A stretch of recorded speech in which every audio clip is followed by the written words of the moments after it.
The NFL Combine's underway, and that means the Kwesi Adofo-Mensah, and then today, Kevin O'Connell speaking to the media, so we've got stuff to go over, quotes to dissect. But also, I want to get to know this Fangio-style defense, this Ed Donatel defense, a little bit better, and I want to get to know it as intimately as we knew the Zimmer defense. I want to get to that point, and I'm ready to do it. I think you're ready to do it, so let's dive in deep here on the Locked On Vikings podcast. Ooh-wee! You are Locked On Vikings, your daily Minnesota Vikings podcast, part of the Locked On Podcast Network, your team every day.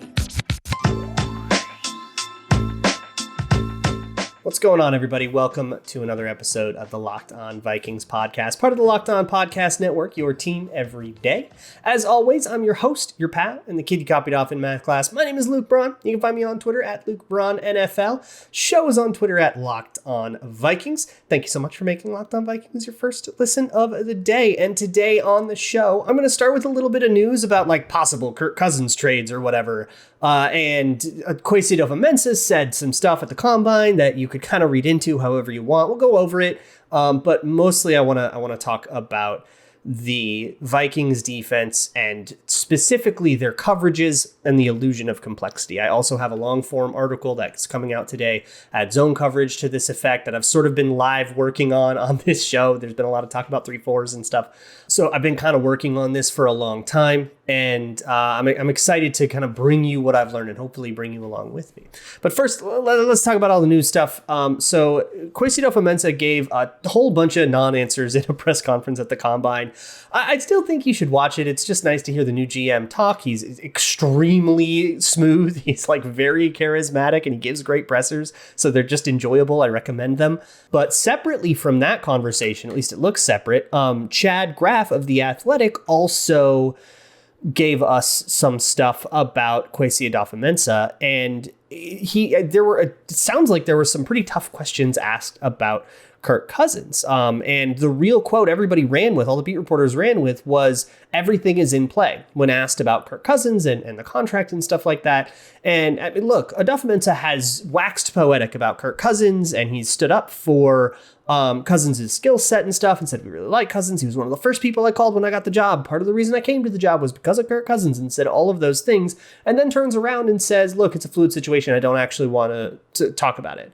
So the read that I get off of all of this stuff, all of these quotes, everything is in play, but also saying when the odds are shifted in his favor, he's good at getting the most out of it. And then talking about how, well, everybody looked at the 2017 draft class negatively, so the fact that everybody's looking at this draft class negatively can't be that bad.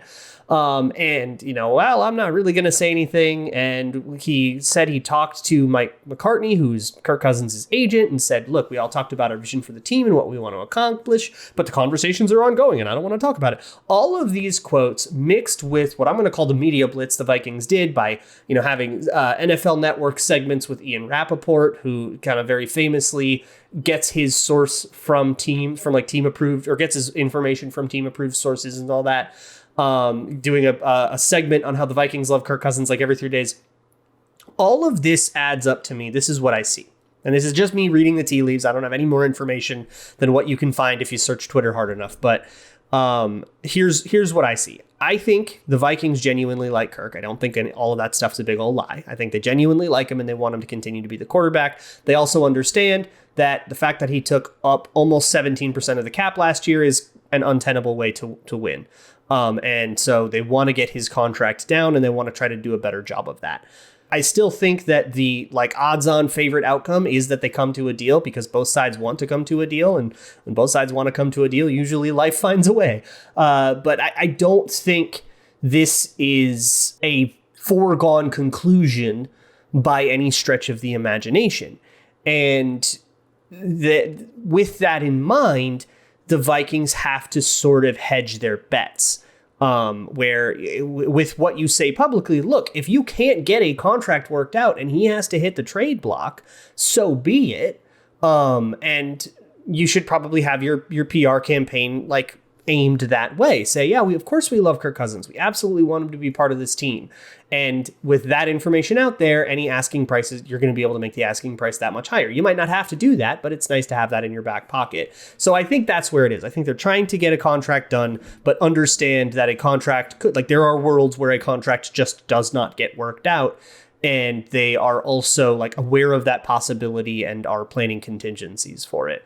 But if you ask me to predict it, gun to my head, I think he's getting an extension. And I think that's a pretty favorable outcome. I think that's a very probable outcome, a favored outcome. So all that said, I want to flip completely to the other side of the ball now and talk about the Fangio defense and the Donatell defense by proxy. But I'm going to talk about it as the Fangio defense because that's sort of what it's known as.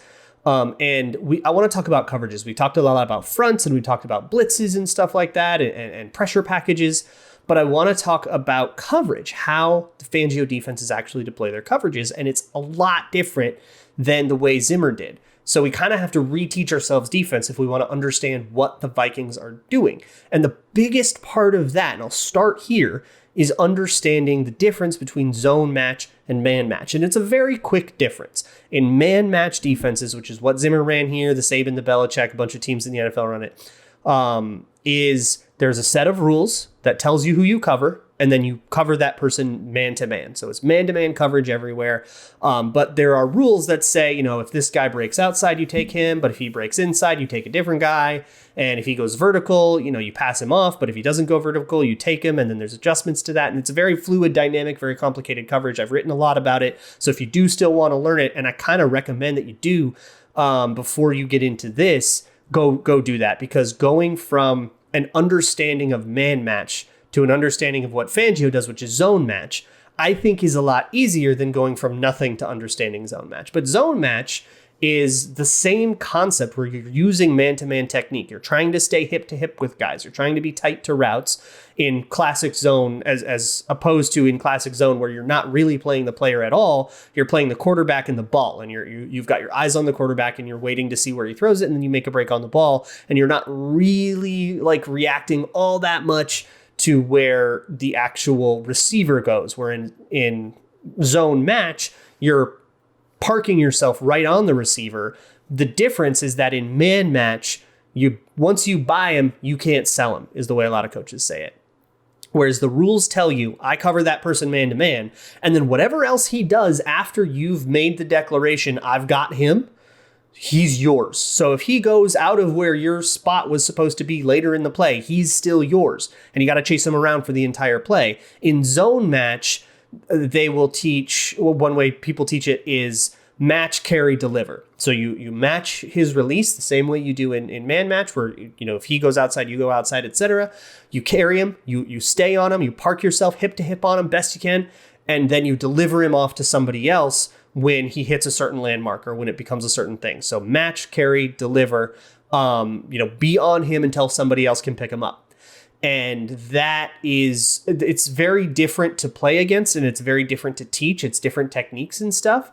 But the underlying principle is the same, which is I am using man coverage technique on this person, and a certain set of some instruction tells me who I'm getting. And in man match, it's if-thens, I guess I would call them. And in zone match, it's spatial. If he comes into my zone, I've got him.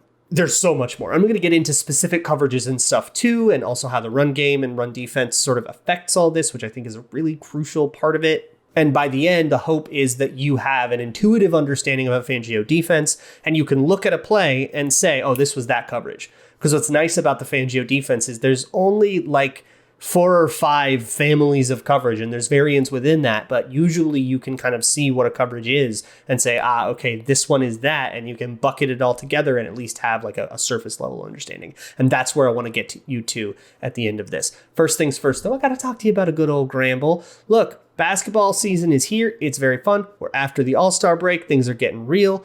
Baseball might play a game. They might not. I guess they're starting to lose games at the beginning. That's a whole thing. But when they play, you can ramble on that too. There's, of course, hockey, tennis.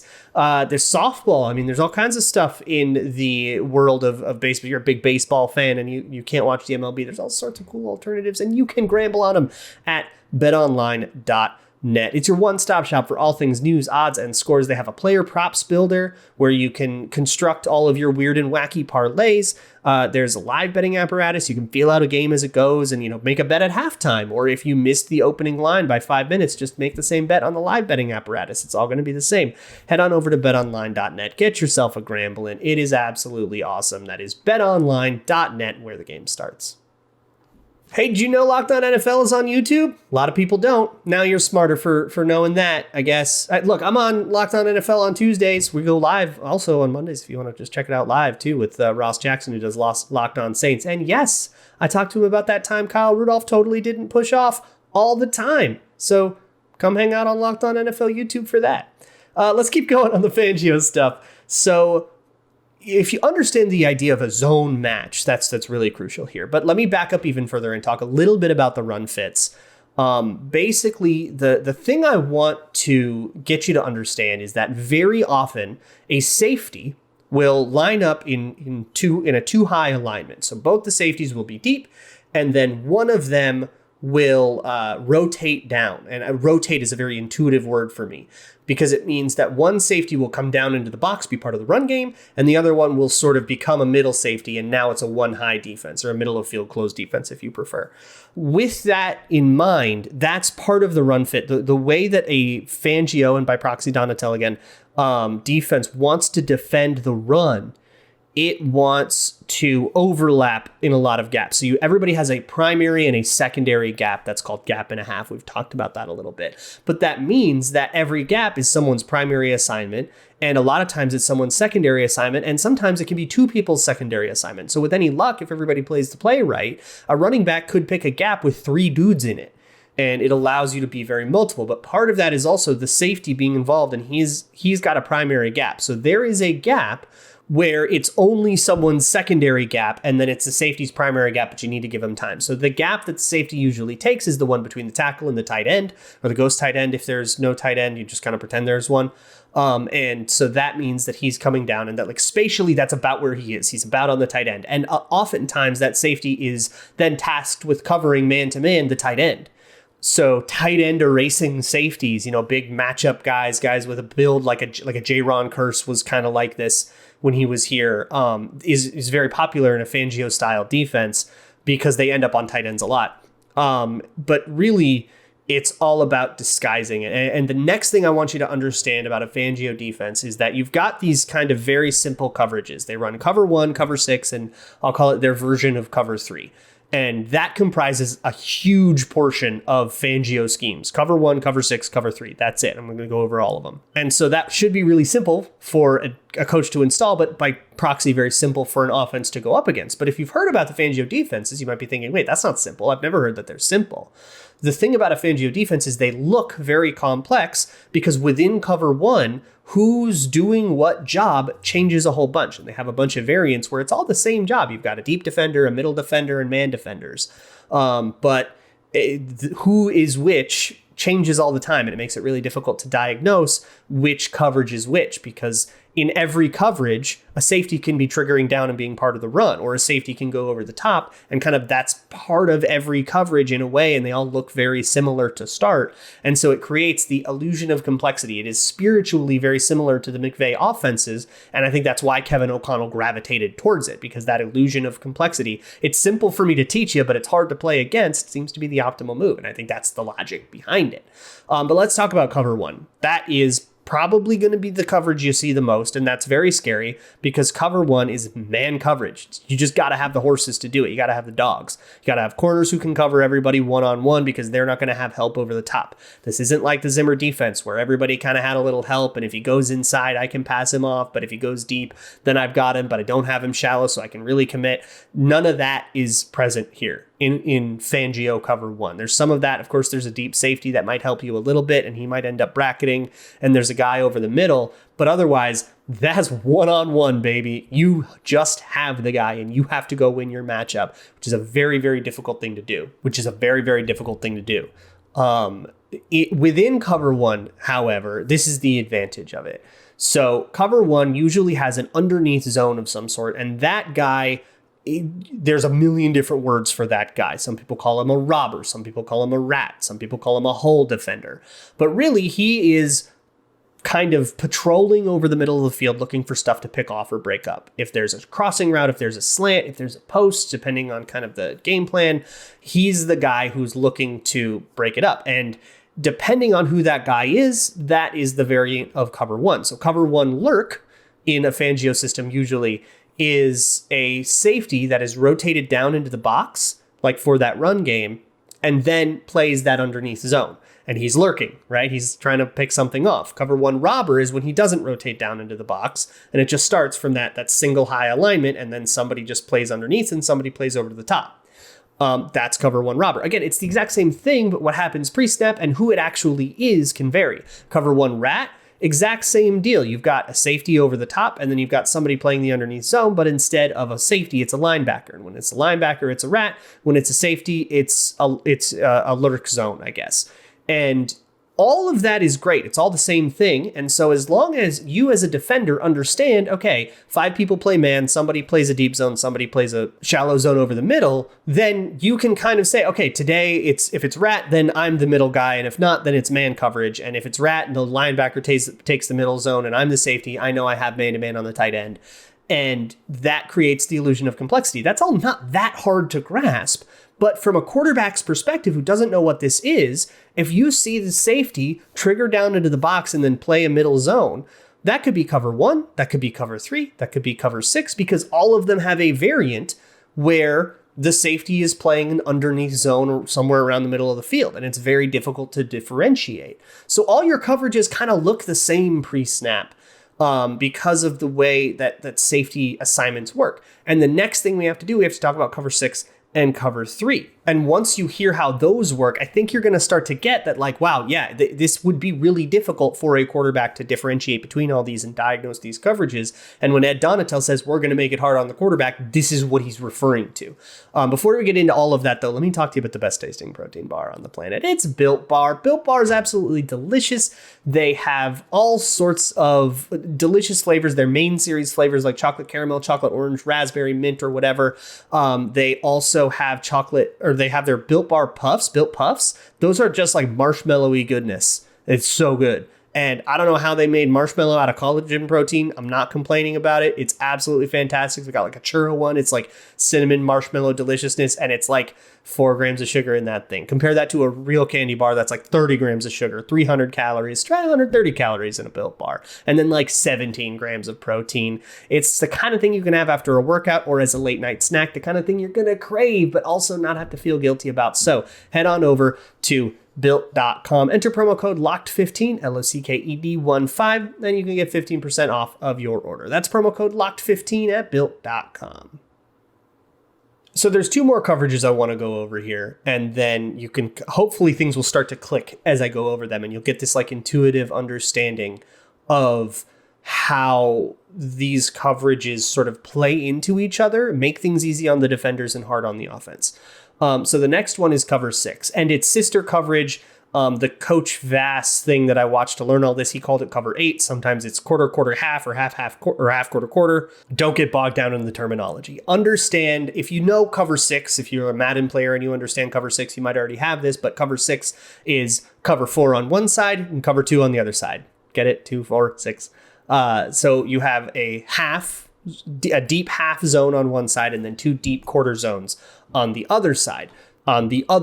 So quarter, half, or half, quarter. And the difference depends on the one that's listed first is the strong side. So in half, quarter, the strong side is the one playing a half zone, and the weak side is the one playing quarter zones, and in quarter, half, the other way around.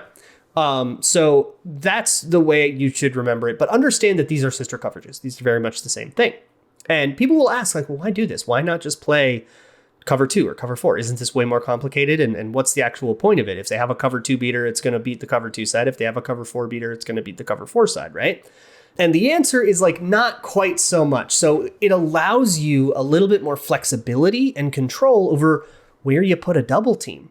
If you wanted to do half, quarter, quarter, where you're playing cover 2 on the strong side of a play, let's say a 3-by-1 formation, 3 wide receivers on one side and 1 on the other side. A lot of times teams will use that to isolate their best player. Take Green Bay Packers, Davante Adams. They're going to put Davante Adams as the 1 in the 3-by-1. He's going to be on one side of the field all by himself. And the defense has to decide, do I leave a guy on an island over there?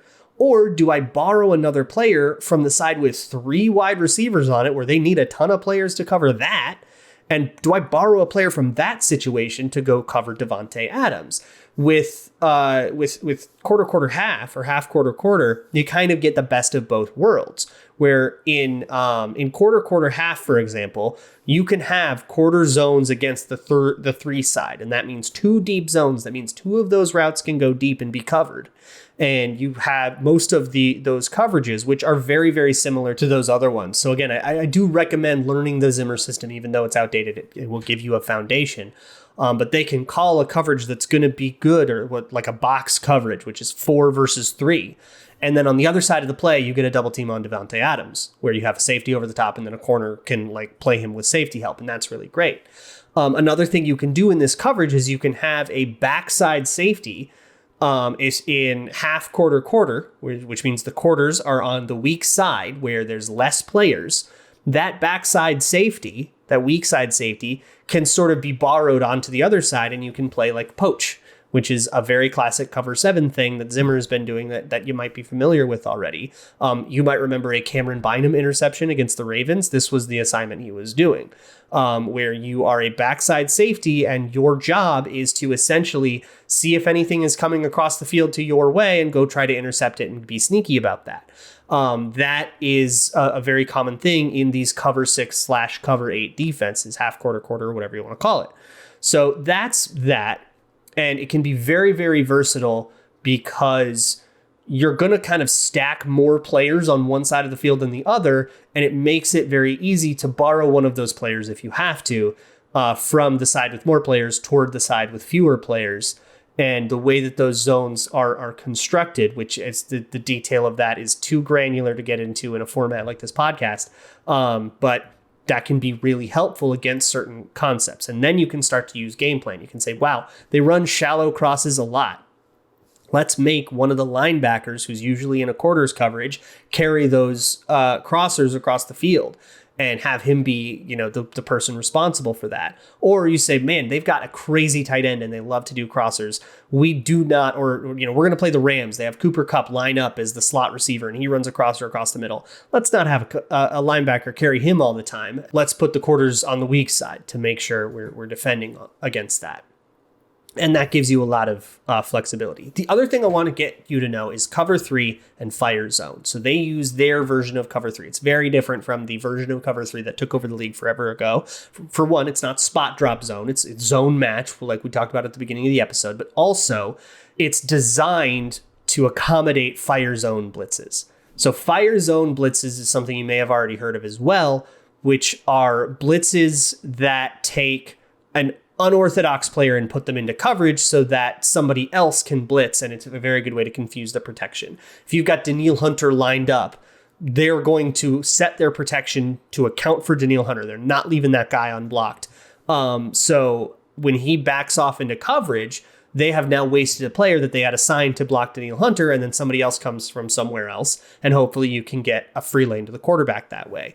Fire zone is in every defense, and how you set up for fire zone is very important because you got a defensive lineman in coverage, and if you mess that up, this happened a couple years ago with Ifeadi Odenigbo. You might remember a Robbie Anderson touchdown where he was man-to-man with Ifeadi Odenigbo. What? How did that happen? Well, that was fire zone kind of being exploited. The Fangio defenses have a different way to deal with this. Again, it's zone match. So if Ifeadi Odenigbo, if a defensive end is lined up against Robbie Anderson, he's not going to be tasked with carrying that guy forever like you would in a Zimmer defense. But also, the way that they coach cover 3 is like designed for this. So let me explain cover 3 real quick. You've got your 3 deep zones, and then you have 4 underneath zones. Of those 4, the 2 on the outside are called curl flat zones, where you kind of guard a curl route from the outside receiver, and if there's nothing like that, or if there's something to the flat, you widen out. And then in the middle, they're called hook zones, where it's kind of the same deal. It's like a middle-ish zone, And that's like classic cover 3 and zone match is just using that as your rule set for who you cover. In the Fangio defenses, it's zone match cover 3. And then what they then do is they will kind of coach you to prioritize the inside thing. And they coach this everywhere, whether or not they're doing a blitz out of this. So you are always going to take the innermost route first. You guard the curl. And if there's somebody in the flat, go widen out for it, but do not widen out at all unless somebody is making you. And so by having everybody stay inside, it makes the assignment easier in a lot of cases. When you're not blitzing, that makes cover 3 kind of not that good. You're just restricting the player and you're making yourself worse against like swing passes and things to talented running backs like Aaron Jones or Dalvin Cook. Or Alvin Kamara, whoever, you're making yourself worse against that kind of for no reason. But when you blitz, the advantage of this comes clean, and it's just easier to teach it one way for everything. So they just kind of do that. And that means they don't really go to cover 3, like base cover 3 very often. If you're going to have one high safety and you're going to play a coverage that means you can get another person in the box, it's going to be cover 1. That's just the way these Fangio defenses work, and that's kind of why they gravitate toward cover 1. So imagine now that with a fire zone blitz. So now you have Danielle Hunter and he's backing off into a curl flat zone. Well, he doesn't have to widen. He can just get depth and be comfortable with that. That's much easier. And it means that it's way harder to punish the defensive lineman who's dropping into coverage on fire zone if you're trying to find that guy. And everybody on the defensive line knows these assignments. So if you are a defensive tackle, Dalvin Tomlinson might back off into coverage. We're going to do this weird stuff because it's deceptive. And the cover 3 coaching is designed to make that a doable assignment that Dalvin Tomlinson can do, so that dropping Dalvin Tomlinson into coverage isn't like a death sentence that you would never have to do. They want that option open to them because it's going to screw up a lot of protections, and then that's where you can get really creative with blitzes. So think about all of this. Think about the idea of, okay, a linebacker is blitzing and a safety's coming to replace him. What coverage is that? Is that cover 1? Is that cover 3? Because it could be cover 3 that's rotated and they've got all these variants of cover 3 where sometimes the 3 deep routes or the 3 deep zones are 2 corners and a safety. Sometimes it's 2 safeties in a corner and it's rotated around. So it could be that. It could be a weird cover 6 thing and they rotate with cover 6 the same way as well. And so all of this means like what you usually see as a quarterback, you look at the safeties and you see what they do, and usually that tells you what the coverage is. If those 2 safeties back off and they play deep half zones, it's cover 2. Now I know that, and now my progression can proceed accordingly. But if you see if you see a safety go over the middle and then another safety drop into the shallow area of the field, that could be cover 1, that could be cover 6, that could be cover 3, and you don't really know it all. And it makes the information that quarterbacks usually rely on super, super useless. And that's the thesis of the whole defense. And you're doing this with very simplistic coverages that you can teach to everybody, but they look really complicated to the offense. Hence the illusion of complexity, hence the whole deal that I've been driving at. And where this gets really cool, I think, to analyze, and maybe I'll get to this tomorrow, thinking about what sorts of players that requires. And I've tried to have this conversation a little bit before, but I don't think I was ready, and I think I'm ready now, where you go, okay, who should be the corner then? Who should be the weak side safety and the strong side safety? Is Harrison Smith good for this? Is Eric Kendricks good for this? Is Danielle Hunter good for this? Is Anthony Barr good for this? And also, who else is good for this? Let's talk about it. And so I want to have that conversation with you too, hopefully tomorrow, unless something else comes up. In the meantime, check out the Locked On NFL Draft podcast. I know I'm neglecting the draft after free agency. I'll be all over it, I promise. But in the meantime, go check out the Locked On NFL Draft podcast. I want to keep talking about this. I will see you all tomorrow. And as always, Skull.